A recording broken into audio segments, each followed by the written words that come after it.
expert at the Center for Strategic and International Studies who served on George W. Bush's National Security Council.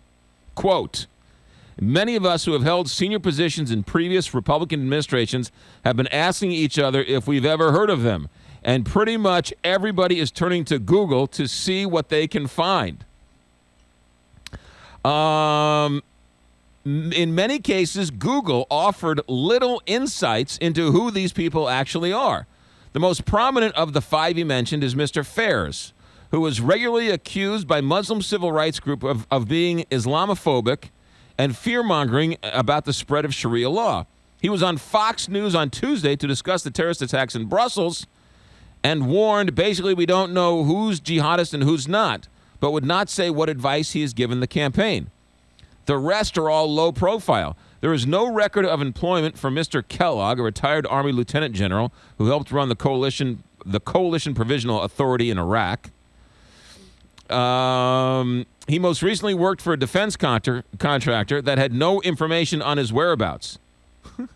Mr. Papadopoulos, a London-based energy analyst who lists his participation in the 2012 Model UN on his resume, was traveling. He was unreachable.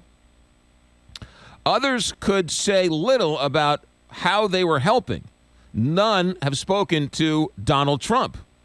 Mr. Page, a managing partner of Global Energy Capital, who will be advising Mr. Trump on energy policy in Russia, said that he had just been sending policy memos to the Trump campaign and that the details of his role remain unclear. Mr. Page did not comment when asked if he supported Mr. Trump's views on torture or the moratorium on Muslim immigration. Some foreign policy experts have been weary about joining Trump out of concern that they'll have to answer for his policies that seem to develop on the fly. Here you go. It's always surprising when a member of a relatively tight-knit community is willing to sacrifice the reputation to stand with someone like Donald Trump. So says Daniel Plica, Senior Vice President for Foreign and Defense Policy Studies at the conservative American Enterprise Institute. Pete Feaver, a political scientist professor at Duke University, signed a letter from top Republican national security leaders objecting to Mr. Trump earlier this month and said that he was confounded by the advisors that the candidate came up with. Here's his quote. I think that normally the frontrunner for the Republican presidential campaign by March of the campaign has assembled a team that is more distinguished than this. This guy was a national security advisor for George W. Bush and Bill Clinton's administrations.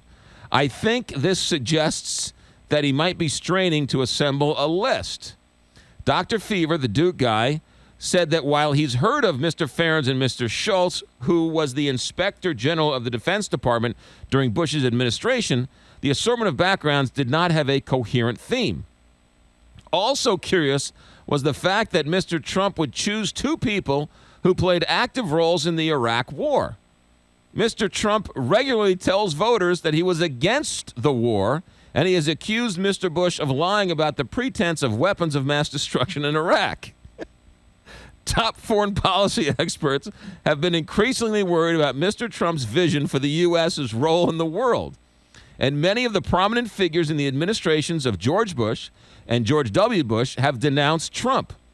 The prominence of those who signed the open letter include Robert Zoellick, a former World Bank president, and Michael Chertoff, a former Secretary of Homeland Security.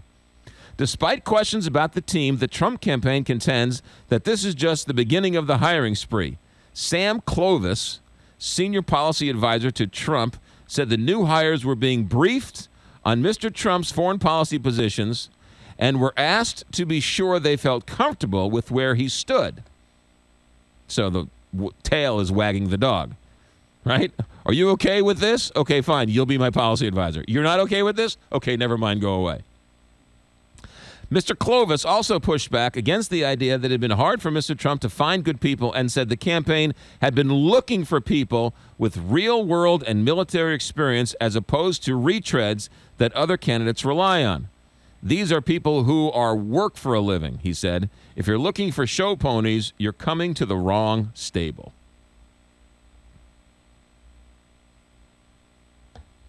That's the guy you want running your foreign policy.